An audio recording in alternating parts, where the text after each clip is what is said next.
नमस्कार। प्रोग्राम अज दे मसला विच दर्शकों का बहुत बहुत स्वागत। मैं डॉक्टर नरेश बटला।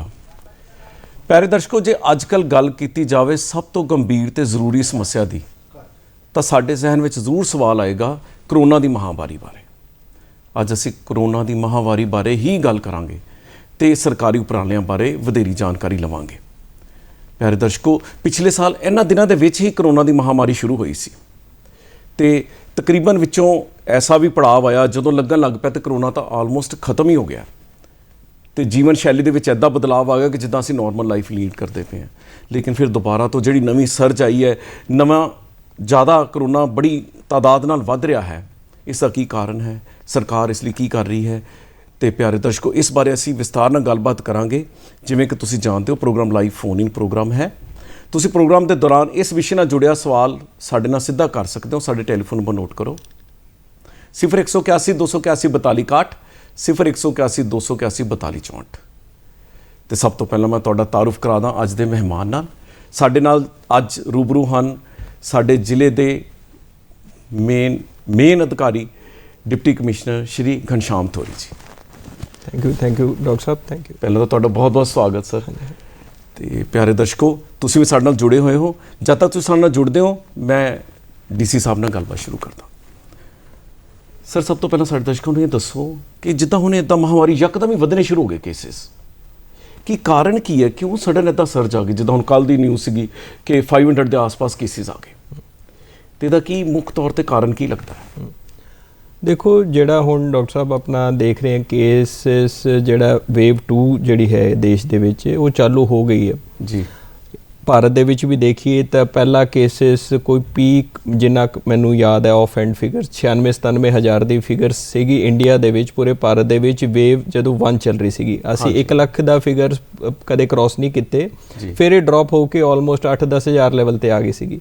हुण सर्ज 2 दे विच असी तकरीबन 25,000 केसिस जिहड़ी है कल्ला महाराष्ट्र रिपोर्ट कर रहा है। दोबारा तो जिहड़े सर्ज महाराष्ट्र लै गए हो गया, केरला पंजाब दे विच सर्ज चालू हो गए। तो उहदे विच ही मैं देखदा भी पंजाब दे विच भी जिहड़े खासकर 8-10 जिले हैं उन्हां दे विच सर्ज चालू हो गई है। एंड हुण ये डिस्टिंक्टिव सिग्नल है कि ये ट्रेंड वेव 2 जाएगा। जिथे डिस्ट्रिक्ट्स दे विच अज घट भी ने, हुण भी अगे भी उत्थे हुण वधणगे। सो ये बड़ा क्लीयर है कि जिहड़ी सैकेंड वेव है वो आ चुकी है पंजाब दे विच ते इहदे करके केसिस हुण वध रहे ने जी। कि कारण की सैकेंड वेव क्यों आती है? जिद्दां पहले तो बाद हो सकता हर्ड इम्यूनिटी भी आनी चाहिए सी कि लोग मतलब इस तो मतलब अपने आप को ये समझ लग पे कि करोना खत्म ही हो गया, सारे प्रिकॉशनस लैनियां बंद कर दियां कि सरकार दे उपराले घट गए। देखो, ये भी मैं समझदा कि केसिस पहले वधे, हर्ड इम्यूनिटी भी ये जेकर आती है तो कोई परमानेंट इम्यूनिटी डॉक्टर कहते भी तुहाडे कोल जिहड़ी एंटीबॉडी डेवलप भी हो रही है वो भी 6 महीने तो ज़्यादा लास्ट नहीं करेगी। फिर कुछ लैवल ते असी देख रहे सीगे, पहला दिल्ली दे विच जदों केसिस सर्च किते तो सानू लग रहा सीगा वेव 2 शायद नवंबर-दिसंबर दे विच ही आऊगी। असी काफ़ी अलर्ट ते रहे बट उदों केस नहीं वधे।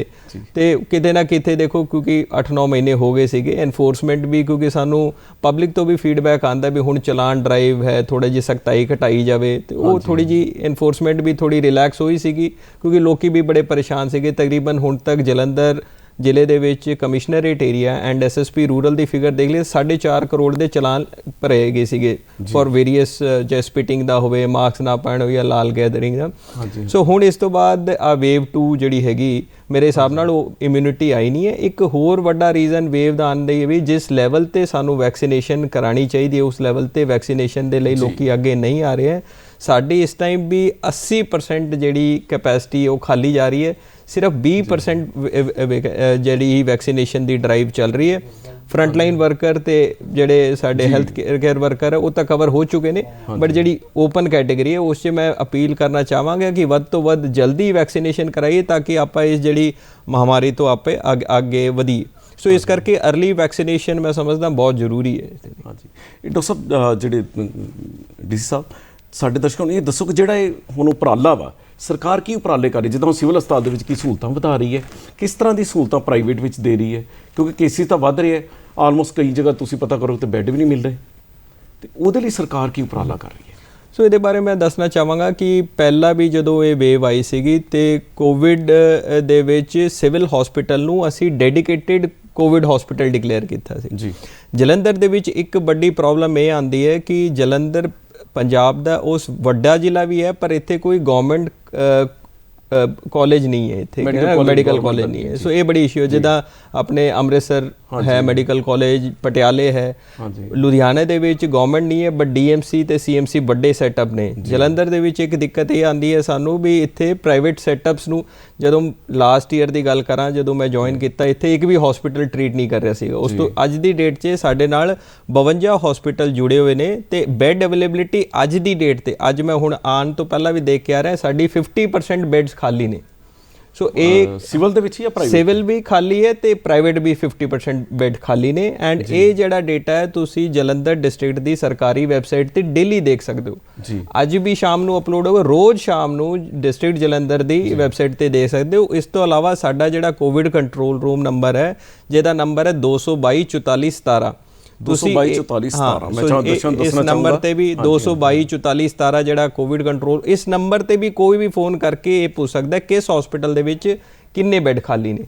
ਸੋ ਇਹ ਅਸੀਂ ਸਹੂਲਤ ਦਿੱਤੀ ਹੈ, ਡੇਲੀ ਅਸੀਂ ਅਪਲੋਡ ਕਰਦੇ ਹਾਂ। ਐਂਡ ਸਾਡਾ ਉਪਰਾਲਾ ਇਹ ਹੈਗਾ ਕਿ ਕਦੇ ਵੀ ਸਾਡੀ ਬੈੱਡ ਆਕਿਊਪੈਂਸੀ 60-70% ਤੋਂ ਵੀ ਨਾ ਜਾਵੇ, ਕਿਉਂਕਿ ਹੁੰਦਾ ਕੀ ਹੈ ਕਿ 70% ਤੇ ਜਦੋਂ 30% ਬੈੱਡ ਅਵੇਲੇਬਲ ਵੀ ਹੁੰਦੇ ਨੇ, ਕਈ ਵਾਰ ਪੇਸ਼ੈਂਟ ਨੂੰ ਨਹੀਂ ਪਤਾ ਹੁੰਦਾ। ਪੇਸ਼ੈਂਟ ਹਮੇਸ਼ਾ ਜਾਏਗਾ ਜਿਹੜੇ ਹਸਪੀਟਲ ਉਹਨੂੰ ਜਾਣ ਦੀ ਆਦਤ ਹੈ। ਮੰਨ ਲਓ ਕੋਈ NHS ਕਪੂਰਥਲੇ ਦੇ ਪੇਸ਼ੈਂਟ ਜਿੱਦਾਂ ਜ਼ਿਆਦਾਤਰ NHS ਹਸਪੀਟਲ ਤੇ ਜਾਂਦੇ ਨੇ, ਕਿਉਂਕਿ ਉਹਨਾਂ ਨੂੰ ਆਦਤ ਹੈ ਉਹ ਜਾਣਗੇ NHS। ਫਰਜ਼ ਕਰੋ NHS 'ਚ ਨਹੀਂ ਮਿਲਿਆ, ਉਹ ਪਟੇਲ ਆ ਗਏ।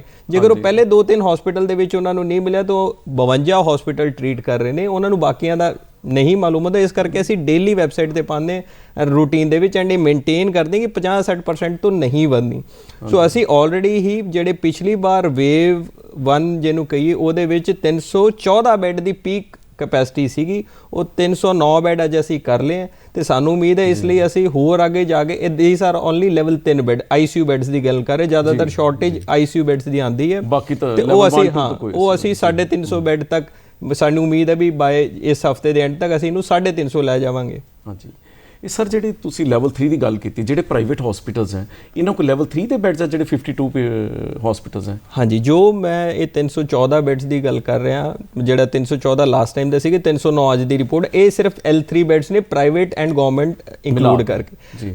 ਸਿਵਲ ਹਸਪੀਟਲ ਦੇ ਵਿੱਚ 56 L3 ਬੈੱਡਸ ਨੇ। ਹਾਂਜੀ, 56। ਅੱਛਾ ਸਰ, ਆਪਾਂ ਗੱਲਬਾਤ ਜਾਰੀ ਰੱਖਦੇ, ਸਾਡੇ ਨਾਲ ਕਾਲਰ ਜੁੜੇ ਹਨ। ਹੈਲੋ, ਹਾਂਜੀ, ਹੈਲੋ। ਅੱਛਾ, ਨਹੀਂ, ਚਲੋ ਸਾਡਾ ਰਾਬਤਾ ਕਾਇਮ ਨਹੀਂ ਹੋਇਆ। ਸਰ, ਜਿਹੜੀਆਂ ਫੈਸਿਲਿਟੀਜ਼ ਹੈ, ਮੈਂ ਪੁੱਛਣਾ ਚਾਹੂੰਗਾ ਕਿ ਫਿਰ ਵੀ ਥੋੜਾ ਮਾਈਂਡ 'ਚ ਆ ਜਾਂਦਾ, ਸਿਵਲ ਹਸਪੀਟਲ ਜਿਹੜੀਆਂ ਫੈਸਿਲਿਟੀਜ਼ ਹੈ, ਲੈਵਲ 3 ਦੀਆਂ ਫੈਸਿਲਿਟੀਜ਼ ਹੈ, ਇਹ ਪੂਰੀਆਂ ਐਟ ਪਾਰ ਹੈ ਜਿਹੜੇ ਪ੍ਰਾਈਵੇਟ ਹਸਪੀਟਲਸ ਦੇ ਨਾਲ ਹੈ? ਦੇਖੋ, ਸਿਵਲ ਹਸਪੀਟਲ ਮੈਂ ਸਮਝਦਾ, ਦੇਖੋ ਇੱਕ ਸਿਵਲ ਹਸਪੀਟਲ ਦੀ ਇੱਕ ਗਵਰਨਮੈਂਟ ਮੈਡੀਕਲ ਕਾਲਜ ਨੂੰ ਦੇਖਦੇ ਹੋਏ ਹਮੇਸ਼ਾ ਹੀ ਲਿਮਿਟੇਸ਼ਨ ਹੁੰਦੀ ਹੈ ਤੇ ਸਾਨੂੰ ਇੱਕ ਮੈਡੀਕਲ ਪ੍ਰੋਟੋਕਾਲ ਵੀ ਹੈ ਕਿ ਸਿਵਲ ਹਸਪੀਟਲ ਤੋਂ ਸਾਡਾ ਜਿਹੜੀ ਅਟੈਚ ਕੀਤਾ ਗਿਆ, ਸਾਨੂੰ ਗਵਰਨਮੈਂਟ ਮੈਡੀਕਲ ਕਾਲਜ ਅੰਮ੍ਰਿਤਸਰ ਨਾਲ ਅਟੈਚ ਕੀਤਾ ਹੈ। ਇੱਥੇ ਪ੍ਰੋਟੋਕਾਲ ਇਹ ਵੀ ਕੋਈ ਪੇਸ਼ੈਂਟ ਤੁਹਾਨੂੰ ਲੱਗਦਾ ਸਿਵਲ ਹਸਪੀਟਲ ਵੀ ਅੱਗੇ L3 ਦੇ ਵਿੱਚ ਆਇਆ ਪਰ ਕਾਫੀ ਸੀਰੀਅਸ ਹੈ ਤਾਂ ਉਹਨੂੰ ਰੈਫਰ ਕਰ ਦਿਓ ਅੰਮ੍ਰਿਤਸਰ, ਤੇ ਜਿਸ ਲੈਵਲ ਤੇ ਤੁਹਾਨੂੰ ਲੱਗਦਾ ਅਸੀਂ ਮੈਨੇਜ ਕਰਾਂਗੇ। ਤੇ ਸਿਵਲ ਹਸਪੀਟਲ ਵੀ ਇਸ ਸਮੇਂ ਜਿਹੜੇ ਹੈ 20+ ਵੈਂਟੀਲੇਟਰ ਨੇ, 4 high flow nasal oxygen HFNO machines ਜਿਹੜੀ ਕਿ ਬਹੁਤ ਜ਼ਿਆਦਾ ਹਾਈ ਆਕਸੀਜਨ ਕੰਜ਼ੰਪਸ਼ਨ ਹੁੰਦੀ ਹੈ ਉਹ ਵੀ ਉੱਥੇ ਮੇਨਟੇਨ ਕਰਦੇ, ਐਂਡ ਨॉन ਇਨਵੇਸਿਵ ਵੈਂਟੀਲੇਸ਼ਨ ਦੇ ਸਾਡੇ ਬਾਈਪੈਪ CPAP ਉਹ ਵੀ ਸਾਰੇ ਉੱਥੇ ਮੁਹੱਈਆ ਕਰਾ ਰਹੇ ਹਾਂ ਅਸੀਂ।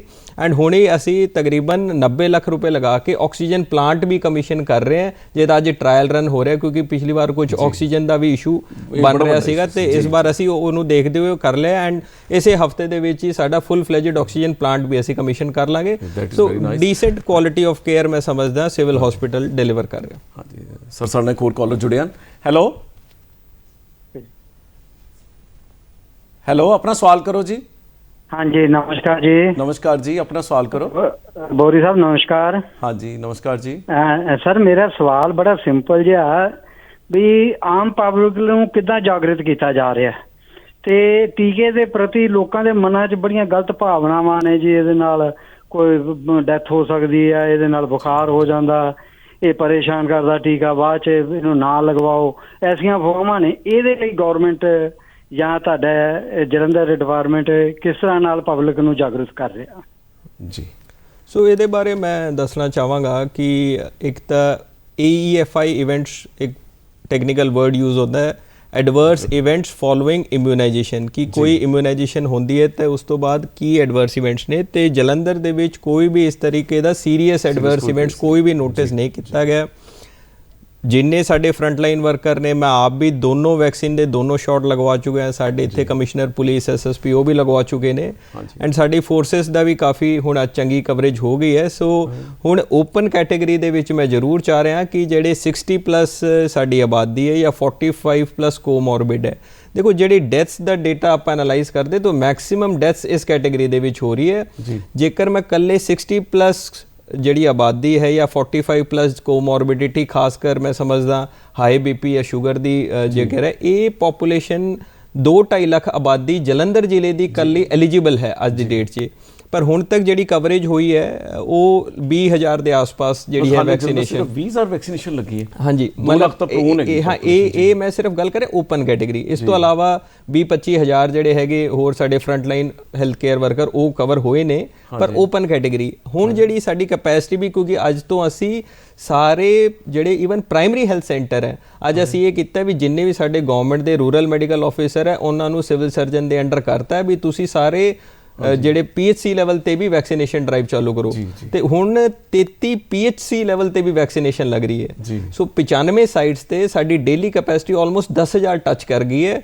10,000 ਚੋਂ ਜਿਹੜੀ ਹੈ 2800 ਵੈਕਸੀਨੇਸ਼ਨ ਦਾ ਡੇਟਾ ਕੱਲ ਸੀਗਾ, ਤੇ ਮੈਂ ਸੋਚਿਆ 7,000 ਹੋਰ ਐਡੀਸ਼ਨਲ ਅਸੀਂ ਵੈਕਸੀਨੇਟ ਕਰ ਸਕਦੇ, ਤੇ ਜਲਦੀ ਵੈਕਸੀਨੇਸ਼ਨ ਜ਼ਰੂਰ ਕਰਾਇਆ ਜਾਵੇ। ਇਹਦੇ ਬਾਰੇ ਕਈ ਤਰ੍ਹਾਂ ਦੇ ਭ੍ਰਾਂਤੀਆਂ, ਪਹਿਲੇ ਤਾਂ ਗੱਲ ਹੈ ਇਸ ਟਾਈਪ ਦਾ ਕੋਈ ਐਡਵਰਸ ਰਿਐਕਸ਼ਨ ਕੋਈ ਸੀਰੀਅਸ ਨਹੀਂ ਆਇਆ ਸਾਹਮਣੇ। ਕਈ ਵਾਰ ਇਸ ਟਾਈਪ ਦਾ ਵੀ ਆਉਂਦਾ ਹੈ ਕਿ ਵੈਕਸੀਨੇਸ਼ਨ ਤੋਂ ਬਾਅਦ ਵੀ ਕਿਸੇ ਨੂੰ ਕੋਵਿਡ ਹੋ ਗਿਆ, ਇਹ ਵੀ ਹੋ ਸਕਦਾ ਤੁਹਾਨੂੰ ਪਹਿਲੀ ਡੋਜ਼ ਤੋਂ ਬਾਅਦ ਵੀ ਹੈ ਐਂਡ ਦੂਜੇ ਡੋਜ਼ ਤੋਂ। ਪਰ ਇਹ ਬੜੀ ਕੰਸੀਡਰਡ ਓਪੀਨੀਅਨ ਹੈ ਡਾਕਟਰਸ ਦੀ ਕਿ ਜੇਕਰ ਵੈਕਸੀਨੇਸ਼ਨ ਤੋਂ ਬਾਅਦ ਜਿਨ੍ਹਾਂ ਨੂੰ ਹੋਇਆ ਹੈ ਤੇ ਉਹਦੇ ਵਿੱਚ ਕੋਈ ਫੇਟਲ ਇਨਸੀਡੈਂਸਿਸ ਨਹੀਂ ਹੋ ਰਹੇ।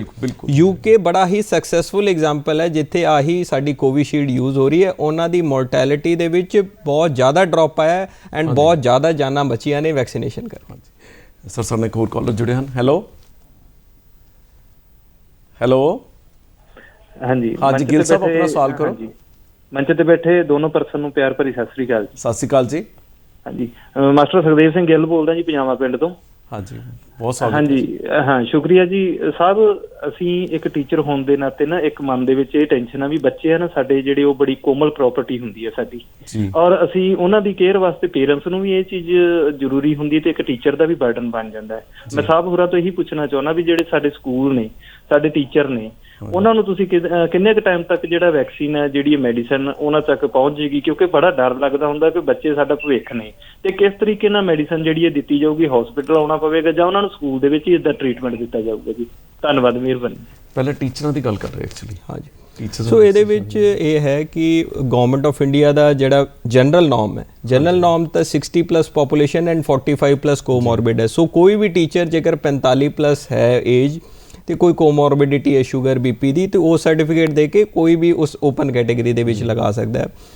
ਪਰ ਇਸ ਤੋਂ ਇਲਾਵਾ ਜਿਹੜੇ ਗਵਰਨਮੈਂਟ ਟੀਚਰਸ ਨੇ, ਅਸੀਂ ਦੇਖਿਆ ਸੀਗਾ ਜਦੋਂ ਕੋਵਿਡ ਦੀ ਮਹਾਮਾਰੀ ਫੇਜ਼ 1 ਦੇ ਵਿੱਚ ਚੱਲੀ ਸੀਗੀ, ਬਹੁਤ ਸਾਰੇ ਟੀਚਰਸ ਦੀ ਡਿਊਟੀਜ਼ ਕੋਵਿਡ ਦੇ ਵਿੱਚ ਲੱਗੀਆਂ ਸੀਗੀਆਂ। ਸੋ ਉਹ ਜਿਹੜੇ ਹੈਗੇ ਫਰੰਟ ਲਾਈਨ ਵਰਕਰਸ ਦੇ ਵਿੱਚ ਅਸੀਂ ਜਿੰਨੇ ਨੇ ਵੀ ਕੋਈ ਕੋਵਿਡ ਦੇ ਵਿੱਚ ਕੋਈ ਰੋਲ ਅਦਾ ਕੀਤਾ ਸੀਗਾ, ਕਿਸੇ ਵੀ ਚਾਹੇ ਡੇਟਾ ਸੈੱਲ ਦੇ ਵਿੱਚ ਡਿਊਟੀ ਕੀਤੀ, ਕੋਈ ਵੀ, ਉਹਨਾਂ ਨੂੰ ਅਸੀਂ ਫਰੰਟ ਲਾਈਨ ਵਰਕਰ ਦੇ ਵਿੱਚ ਹੀ ਟ੍ਰੀਟ ਕਰ ਰਹੇ ਹਾਂ। ਸੋ ਸਾਡੇ ਕੋਲ DO ਸੈਕੰਡਰੀ ਵੱਲੋਂ 5,000 ਟੀਚਰਸ ਜਿਹੜੇ ਇੱਛੁਕ ਨੇ ਉਹਦਾ ਡੇਟਾ ਆ ਚੁੱਕਿਆ ਹੈ। ਕੱਲ ਵੀ 250 ਸਰਕਾਰੀ ਸਕੂਲ ਦੇ ਟੀਚਰਸ ਦੀ ਵੈਕਸੀਨੇਸ਼ਨ ਹੋਈ ਹੈ। ਸੋ ਟੀਚਰਸ ਦੀ ਵੀ ਗਵਰਨਮੈਂਟ ਦੀ as front line worker vaccination ਚੱਲ ਰਹੀ ਹੈ।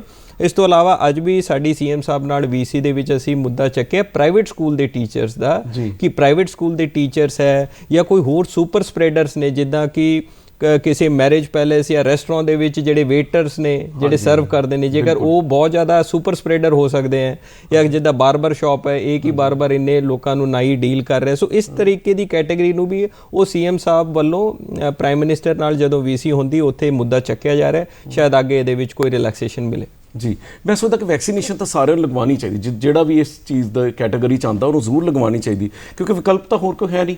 ਜੀ ਬਿਲਕੁਲ, ਜੇ ਦੇਖਿਆ ਜਾਵੇ ਤਾਂ ਵੈਕਸੀਨੇਸ਼ਨ ਹੀ ਇੱਕ ਟ੍ਰੀਟਮੈਂਟ ਹੈ। ਬਿਲਕੁਲ ਵੈਕਸੀਨੇਸ਼ਨ ਬਹੁਤ ਜ਼ਰੂਰੀ ਹੈ ਐਂਡ ਅਰਲੀ ਵੈਕਸੀਨੇਸ਼ਨ ਜ਼ਰੂਰੀ ਹੈ, ਨਹੀਂ ਤਾਂ ਇਹ ਦੁਬਾਰਾ ਤੋਂ ਕੋਵਿਡ ਦਾ ਸਾਈਕਲ ਆਪਣਾ ਨੂੰ ਹਰਡ ਇਮਿਊਨਿਟੀ ਵੱਲ ਇਹ ਲੈ ਕੇ ਜਾਊਗਾ ਬਿਫੋਰ ਵੈਕਸੀਨੇਸ਼ਨ ਕਿਕਸ ਇਨ।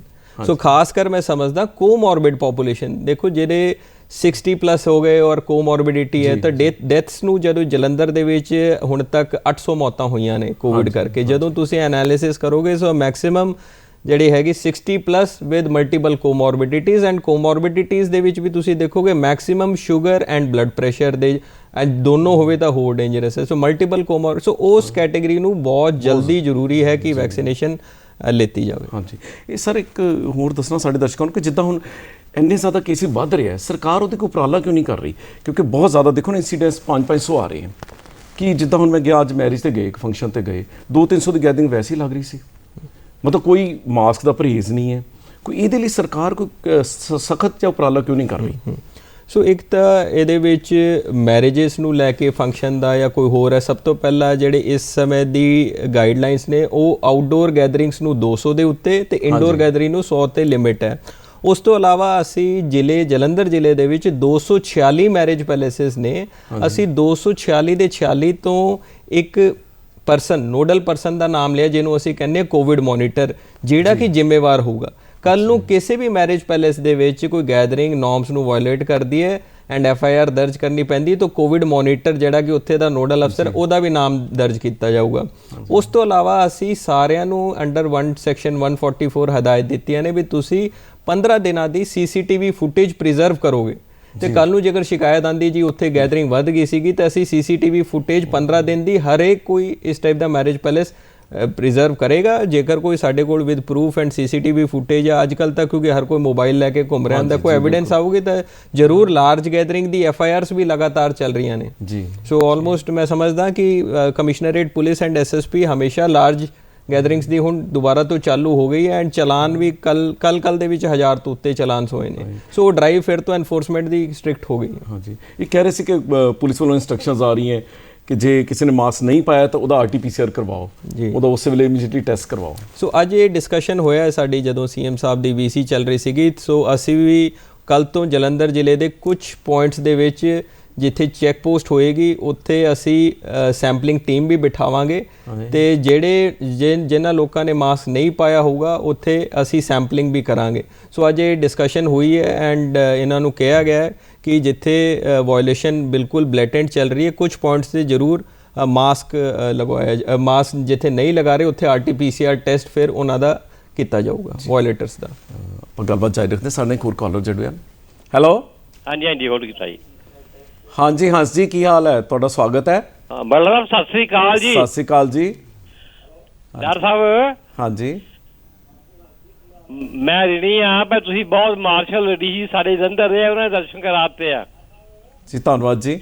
ਮੈਂ ਬੇਨਤੀ ਕਰਾਂ, ਕਈ ਵਾਰ ਬਲਾਵਾਂ ਜਿਹੜੀਆਂ ਕੁਦਰਤੀ ਗੱਲ ਪੈਂਦੀਆਂ ਹੁੰਦੀਆਂ, ਕਈ ਸਹੇੜੀਆਂ ਜਾਂਦੀਆਂ।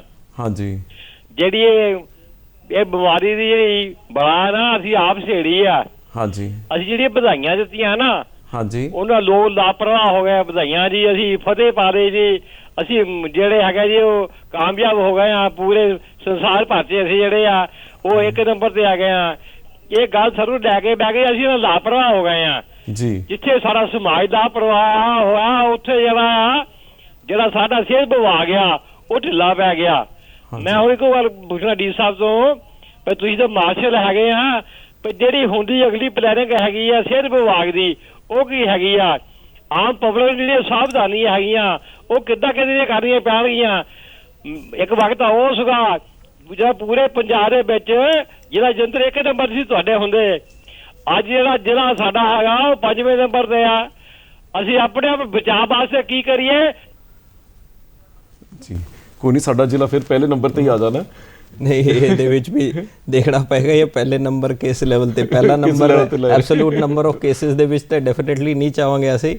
ਸੋ ਟੂ ਇੱਕਦਮ ਪਰਸਪੈਕਟਿਵ ਦੇ ਵਿੱਚ ਗੱਲ ਸਮਝਾਉਣ ਲਈ ਜ਼ਰੂਰੀ ਹੈ। ਇੱਕ ਤਾਂ ਐਬਸੋਲੂਟ ਨੰਬਰ ਆਫ ਕੇਸਿਸ ਹੁਣ ਤੱਕ ਜੇਕਰ ਦੇਖੀਏ ਪੰਜਾਬ ਦੇ ਵਿੱਚ, ਸੋ ਇਹ ਤਕਰੀਬਨ ਪੋਪੂਲੇਸ਼ਨ ਦੇ ਨਾਲ ਲਿੰਕਡ ਹੋਣਗੇ। ਜਿੱਥੇ ਜਿਸ ਜ਼ਿਲ੍ਹੇ ਦੀ ਆਬਾਦੀ ਜ਼ਿਆਦਾ ਹੈ ਉੱਥੇ ਨੰਬਰ ਆਫ ਕੇਸਿਸ ਜ਼ਿਆਦਾ ਹੋਣਗੇ। ਸੋ ਇਸ ਟਾਈਮ ਲੁਧਿਆਣਾ ਜ਼ਿਲ੍ਹਾ ਸਭ ਤੋਂ ਵੱਡਾ ਜ਼ਿਲ੍ਹਾ ਹੈ, ਉੱਥੇ ਹੁਣ ਤੱਕ ਕਿਊਮੂਲੇਟਿਵ ਕੇਸ ਨੇ ਤਕਰੀਬਨ 29-30 ਹਜ਼ਾਰ ਦੇ ਆਸ-ਪਾਸ ਹੈ। ਜਲੰਧਰ ਜ਼ਿਲ੍ਹੇ ਦੇ ਵਿੱਚ ਹੁਣ ਤੱਕ ਉਹੀ ਹੈ ਪੋਪੂਲੇਸ਼ਨ ਦਾ ਬੇਸ ਹੈ ਐਂਡ 25,000 ਦੇ ਆਸ-ਪਾਸ ਕਿਊਮੂਲੇਟਿਵ ਕੇਸਿਸ ਨੇ ਐਂਡ ਜੇਕਰ ਮੈਂ ਸਮਝਦਾ ਜਿਹੜਾ ਕ੍ਰਾਈਟੇਰੀਆ ਜਿਹੜਾ ਇੰਪੋਰਟੈਂਟ ਹੈ ਮੈਡੀਕਲ ਫਰਟਰਨਿਟੀ ਜਿਸ ਚੀਜ਼ ਨੂੰ ਡੀਲ ਕਰਦੀ ਹੈ, ਉਹ ਕਹਿੰਦੇ ਵੀ ਤੁਹਾਡੇ 100 ਕੇਸਿਸ ਪਿੱਛੇ ਡੈਥਸ ਕਿੰਨੀਆਂ ਹੋਈਆਂ ਜੀ, ਉਸ ਦੇ ਵਿੱਚ ਅਸੀਂ ਟੌਪ 10ਵੇਂ ਨੰਬਰ ਤੇ ਹਾਂ। ਸੋ ਮਤਲਬ ਉਸ ਦੇ ਵਿੱਚ ਅਸੀਂ ਚਾਹਾਂਗੇ 22ਵੇਂ ਨੰਬਰ ਤੇ ਪਹੁੰਚੀਏ। ਕੇਸ ਫੇਟਲਿਟੀ ਰੇਟ ਜਿਸ ਚੀਜ਼ ਨੂੰ ਕਹਿੰਦੇ ਆ, ਐਂਡ ਇਹ ਥੋੜੀ ਪੰਜਾਬ ਦੀ ਜਿਹੜੀ ਹੈ ਕੇਸ ਫੇਟਲਿਟੀ ਰੇਟ ਜ਼ਿਆਦਾ ਹੈ ਨੈਸ਼ਨਲ ਲੈਵਲ ਤੇ ਵੀ ਇਸ ਗੱਲ। ਸੋ ਸਾਡੇ ਆਫੀਸ਼ੀਅਲ ਮੀਟਿੰਗਸ ਦੇ ਵਿੱਚ ਵੀ ਹੁੰਦੀ ਹੈ, ਤੁਸੀਂ ਚਲੋ ਕੇਸਿਸ ਆ ਗਏ ਉਹਦੇ ਨਾਲ ਕੰਸਰਨ ਨਹੀਂ ਹੈ, ਤੁਸੀਂ 400 ਕੇਸਿਸ ਆ ਗਏ 500 ਕੇਸਿਸ ਆ ਗਏ, ਡੈਥਸ ਨਹੀਂ ਹੋਣੀ ਚਾਹੀਦੀਆਂ। So for that number of cases ਉਹ ਡੈਥਸ ਕੈਲਕੂਲੇਟ ਕਰਦੇ ਕੇਸ ਫਰਟੀਲਿਟੀ ਰੇਟ ਤੇ number of deaths divided by ਕਿੰਨੇ ਕੇਸ ਆ ਰਹੇ ਨੇ। ਸੋ ਉਹਦੇ ਵਿੱਚ ਅਸੀਂ 10ਵੇਂ ਨੰਬਰ ਤੇ ਹਾਂ ਤੇ ਸਾਡਾ ਉਪਰਾਲਾ 11ਵੇਂ 12ਵੇਂ ਨੀਚੇ ਥੱਲੇ ਜਾਂਦੇ ਰਹੀਏ and case fertility rate reduce ਕਰੀਏ। ਉਹ ਕਿੱਦਾਂ ਹੁੰਦੀ ਹੈ, ਉਹਦੇ ਲਈ ਤੁਹਾਨੂੰ ਮੈਕਸਿਮਮ ਟੈਸਟ ਕਰਕੇ अर्ली डिटेक्शन करोगे। अर्ली डिटेक्शन करेंगे तो बंदे नूं पता है कि मैनू कोविड है, भावें घरे भी आइसोलेट होगा लेकिन कुछ सिम्पटम्स आएंगे सीरीयस तो वो हॉस्पिटल जरूर अप्रोच करो। कई बार लोग इत्थे प्रॉब्लम ही आ रही है पंजाब दी मैडिकल फैसिलिटी, लोग रिपोर्ट बहुत लेट कर रहे हैं जी। जदों असीं एनालिसिस करते हैं ऑलमोस्ट एक 1/3 डेथ 100 डेथ्स चों 1/3 to 1/4 मतलब 40-50% ਦੇ ਵਿੱਚ ਪਹਿਲੇ 24 ਘੰਟੇ ਦੇ ਵਿੱਚ ਡੈਥ ਹੋ ਰਹੀ ਹੈ। ਜਦੋਂ ਅਗਰ ਹਸਪੀਟਲ ਹੀ ਇੰਨੇ ਪੇਸ਼ੈਂਟ ਲੇਟ ਰਿਪੋਰਟ ਕਰਨਗੇ ਤਾਂ ਫਿਰ ਡਾਕਟਰ ਕਹਿੰਦੇ ਅਸੀਂ ਇਲਾਜ ਕਿੱਦਾਂ ਕਰੀਏ। ਪਲਸ ਜਿਹੜਾ ਆਕਸੀਜਨ ਸੈਚੂਰੇਸ਼ਨ ਲੈਵਲ ਜਦੋਂ ਹਸਪੀਟਲ ਦੇ ਵਿੱਚ ਰਿਪੋਰਟ ਕਰ ਰਹੇ ਨੇ 50% ਆਕਸੀਜਨ ਰਹਿ ਗਈ ਹੈ, 40% ਦੇ ਵੀ ਮਰੀਜ਼ ਸਾਨੂੰ ਆ ਰਹੇ। ਇੰਨੀ ਜ਼ਿਆਦਾ ਜਿਹੜੇ ਹਾਈਪੋਕਸਿਕ ਸਟੇਟ ਦੇ ਵਿੱਚ ਪੇਸ਼ੈਂਟ ਆਣਗੇ ਤਾਂ ਡਾਕਟਰ ਕੋਲ ਵੀ ਕੋਈ ਚਾਰਾ ਨਹੀਂ ਰਹਿੰਦਾ। ਸੋ ਇਹੀ ਸਾਡੀ ਬੇਨਤੀ ਰਹਿੰਦੀ ਹੈ ਵੀ ਜਲਦੀ ਤੁਸੀਂ ਆਪਣਾ ਜਦੋਂ ਵੀ ਸਿੰਪਟੋਮੈਟਿਕ ਲੱਗਦੇ ਹੋ ਹਸਪੀਟਲ ਜ਼ਰੂਰ ਜਲਦੀ ਰਿਪੋਰਟ ਕਰੋ। ਇਹ ਤਾਂ ਜਿੰਨਾ ਜਲਦੀ ਤੁਹਾਨੂੰ ਸਿੰਪਟਮ ਆਉਂਦਾ ਤੇ ਤੁਸੀਂ ਪਹਿਲਾਂ ਜਾ ਕੇ ਟੈਸਟ ਕਰੋ। ਤੇ ਦੂਜਾ ਸਭ ਤੋਂ ਜਿਹੜਾ ਇੰਪੋਰਟੈਂਟ ਇਹ ਹੈ ਵੀ ਹੁਣ ਵੈਕਸੀਨੇਸ਼ਨ ਦੀ ਕੈਪੈਸਿਟੀ ਫੁੱਲ ਵੱਧ ਗਈ ਹੈ। ਤੁਹਾਡੇ ਮਤਲਬ ਮੈਨੂੰ ਲੱਗਦਾ ਕਿਸੇ ਪਿੰਡ ਦੇ ਵਿਦਿਨ 5-10 ਕਿਲੋਮੀਟਰ ਦੇ ਵਿੱਚ ਸੈਂਟਰ ਹੈ, ਪਲੀਜ਼ ਆਪਣੇ ਆਪ ਨੂੰ ਜ਼ਰੂਰ ਵੈਕਸੀਨੇਟ ਕਰਾਓ। ਐਂਡ ਮੈਂ ਨਹੀਂ ਸਮਝਦਾ ਵੀ ਕੋਈ ਇਦਾਂ ਦਾ ਕੇਸ ਆਊਗਾ ਵੀ ਦੋਨੋਂ ਵੈਕਸੀਨ ਲਗਵਾ ਕੇ ਕੋਵਿਡ ਹੋ ਵੀ ਗਿਆ ਤੇ ਉਹਦੇ ਵਿੱਚ ਫੈਟੈਲਿਟੀ ਨਹੀਂ ਹੋਣੀ ਜੀ। ਵੈਸੇ ਤਾਂ ਬਹੁਤ ਘੱਟ ਇਨਸੀਡੈਂਸ ਹੈ, ਵੈਕਸੀਨੇਸ਼ਨ ਤੋਂ ਬਾਅਦ ਬਹੁਤ ਰੇਅਰ ਇਨਸੀਡੈਂਸ ਹੋ ਰਿਹਾ ਕਿ ਕਿਸੇ ਨੂੰ ਦੁਬਾਰਾ ਹੋ ਰਿਹਾ ਹੋਵੇ ਤੇ ਨਾਲੇ ਫੇਟਲ ਨਹੀਂ ਹੋ ਰਿਹਾ ਜੀ। ਬਟ ਕਈ ਵਾਰ ਮੈਂ ਦੇਖ ਰਿਹਾ ਕਿ ਇਸ਼ੂ ਇਹ ਆ ਰਿਹਾ ਕਿ ਐਕਸੈਪਸ਼ਨ ਨੂੰ ਰੂਲ ਬਣਾ ਦਿੰਦੇ ਆ। ਹਾਂਜੀ, ਇੱਕ ਬੰਦੇ ਨੂੰ ਕੋਈ ਐਡਵਰਸ ਰਿਐਕਸ਼ਨ ਹੋ ਗਿਆ ਉਹਦੀ ਸਟੋਰੀ ਜਿਹੜੀ ਹੈ ਇੱਦਾਂ ਹੀ ਫੈਲਾ ਦੇਣਗੇ ਕਿ ਉਹ ਸਾਰਾ ਚੰਗਾ ਕੰਮ ਜਿਹੜਾ ਹੈਗਾ ਉਹਨੂੰ ਖਰਾਬ ਕਰ ਦਿੰਦੀ ਹੈ। ਸੇਮ ਜੇਕਰ ਕਿਸੇ ਇੱਕ ਨੂੰ ਦੂਜੇ ਸ਼ਾਟ ਬਾਅਦ ਹੋ ਗਿਆ ਤਾਂ ਫਿਰ ਉਹ ਸਟੋਰੀ ਇੰਨੀ ਵਾਇਰਲ ਹੋ ਜਾਂਦੀ ਹੈ ਕਿ ਇਹਦਾ ਵੈਕਸੀਨ ਦਾ ਕੋਈ ਅਸਰ ਨਹੀਂ ਹੈ। ਸੋ ਇਸ ਟਾਈਪ ਦੇ ਆਪਾਂ ਨੂੰ ਅਫਵਾਹਾਂ ਤੋਂ ਦੂਰ ਰਹਿਣਾ ਚਾਹੀਦਾ ਐਂਡ अर्ਲੀ ਵੈਕਸੀਨੇਸ਼ਨ ਆਪਾਂ ਕਰਵਾਈਏ। ਇਹ ਬੜਾ ਕਲੀਅਰ ਕੱਟ ਡਿਸੀਜਨ ਹੈ ਐਂਡ ਬੜਾ ਕਲੀਅਰ ਕੱਟ ਐਵੀਡੈਂਸ ਹੈ। ਸਾਰੇ ਡਿਪਟੀ ਕਮਿਸ਼ਨਰਸ ਨਾਲ ਜਦੋਂ VC ਹੁੰਦੀ ਹੈ ਤੇ ਉਹ ਸਾਰੇ ਕਹਿੰਦੇ ਵੀ ਇਸ ਟਾਈਪ ਦੇ ਜੇਕਰ ਕੋਈ 2-4 ਸਟ੍ਰੇ ਇਨਸੀਡੈਂਟਸ ਹੈ ਵੀ ਜਿੱਥੇ ਵੈਕਸੀਨੇਸ਼ਨ ਤੋਂ ਬਾਅਦ ਕੋਵਿਡ ਹੋਇਆ ਤੇ ਉਹਦੇ ਵਿੱਚ ਬੜੇ ਹੀ ਮਾਈਲਡ ਸਿੰਪਟਮ ਆਏ ਨੇ। ਨਹੀਂ, ਵੈਸੇ ਦੇਖਿਆ ਜਾਏ ਤੁਹਾਨੂੰ ਵੈਕਸੀਨੇਸ਼ਨ 'ਚ ਬਹੁਤ ਜ਼ਿਆਦਾ ਕੌਨਫੀਡੈਂਸ ਆ ਗਿਆ ਕਿਉਂਕਿ ਇੰਨੇ ਲੋਕਾਂ ਨੇ ਲਗਵਾ ਲਈ ਹੈ। ਪੈਰੀਫਰੀ ਤੇ ਪਹੁੰਚ ਗਿਆ, ਪੈਰੀਫਰਲ ਸੈਂਟਰ 'ਚ ਵੀ ਪਹੁੰਚ ਗਈ ਵੈਕਸੀਨੇਸ਼ਨ, ਉੱਥੇ ਵੀ ਲੋਕ ਲਗਾ ਰਹੇ। ਮਤਲਬ ਉਹਨਾਂ ਬਹੁਤ ਜ਼ਿਆਦਾ ਸਟਰੋਂਗ ਟੀਮ ਦੀ ਵੀ ਜ਼ਰੂਰਤ ਨਹੀਂ ਪੈ ਰਹੀ ਕਿਉਂਕਿ ਵੀ ਆਰ ਸੋ ਕੌਨਫੀਡੈਂਟ ਕਿ ਸਾਨੂੰ ਇੰਨੀ ਸੋਹਣੀ ਵੈਕਸੀਨ ਲੱਗ ਰਹੀ ਹੈ। ਤੇ ਮੈਂ ਚਾਹੂੰਗਾ ਦਰਸ਼ਕਾਂ ਨੂੰ ਕਿ ਵੈਕਸੀਨੇਸ਼ਨ ਤੇ ਜ਼ਰੂਰ ਜ਼ੋਰ ਦੇਣ, ਆਪਣੀ ਵੈਕਸੀਨੇਸ਼ਨ ਟਾਈਮ ਸਿਰ ਲਗਵਾਉਣ। ਤੇ ਸਰ ਇਹ ਜਿਹੜਾ ਆਪਣਾ ਕੇਸਿਸ ਇੰਨੇ ਜ਼ਿਆਦਾ ਆ ਰਹੇ ਇਹਨੂੰ ਕਰਟੇਲ ਕਰਨ ਲਈ ਕੁਝ ਗਵਰਨਮੈਂਟ ਕਰ ਰਹੀ ਹੈ ਕਿ ਜਿੱਦਾਂ ਪਹਿਲਾਂ ਹੁੰਦਾ ਸੀ ਨਾ ਡਰਾਈਵ ਹੁੰਦੀ ਸੀ ਟੈਸਟ ਟਰੈਕ ਐਂਡ ਟਰੀਟ, ਇੱਦਾਂ ਹੁੰਦਾ ਸੀ ਵੀ ਫਟਾਫਟ ਟੈਸਟ ਹੋਣ, ਫਟਾਫਟ ਟਰੈਕ ਹੋਏ ਤੇ ਫਟਾਫਟ ਟਰੀਟ ਹੋਏ। ਸੋ ਇਹ ਸਟ੍ਰੈਟਜੀ ਹੁਣ ਵੀ ਚੱਲ ਰਹੀ ਹੈ ਕਿ ਜਿਹੜੇ ਸਾਡੀ ਜਿਹੜੀ ਕੰਟੈਕਟ ਟ੍ਰੇਸਿੰਗ ਹੈ, ਕੋਈ ਵੀ ਪੋਜ਼ਿਟਿਵ ਪੇਸ਼ੈਂਟ ਆਉਂਦਾ ਹੈ ਤਾਂ ਅੱਜ ਦੀ ਵੀ ਫਿਗਰ ਜਿਹੜੀ ਹੈ ਅੱਜ ਪੋਜ਼ਿਟਿਵ ਪੇਸ਼ੈਂਟ ਜਿੱਦਾਂ ਅੱਜ ਦੀ ਪੋਜ਼ਿਟਿਵ ਪੇਸ਼ੈਂਟ ਦੀ ਲਿਸਟ ਆਏਗੀ ਤਾਂ ਅਸੀਂ ਉਸ ਪੇਸ਼ੈਂਟ ਨੂੰ ਕਾਲ ਕਰਦੇ ਹਾਂ। ਉਹਦੇ ਜਿਹੜੇ ਉਹਨਾਂ ਦੇ ਇਨ ਟੱਚ ਆਏ ਨੇ ਹਾਈ ਰਿਸਕ ਕੰਟੈਕਟਸ ਉਹਦੀ ਐਵਰੇਜ ਹੈ 18 ਦੀ।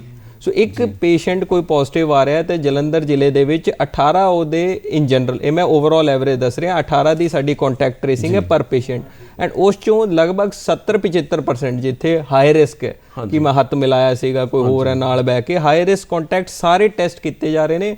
ਐਂਡ ਈਵਨ ਜਿੱਥੇ ਮਾਈਕਰੋ ਕੰਟੇਨਮੈਂਟ ਜ਼ੋਨ ਜਿੱਥੇ 5 ਤੋਂ ਜ਼ਿਆਦਾ ਕੇਸ ਹੁੰਦੇ ਉਸ ਇਲਾਕੇ ਦੇ ਵਿੱਚ ਵੀ 100% ਸੈਂਪਲਿੰਗ ਕੀਤੀ ਜਾ ਰਹੀ ਹੈ।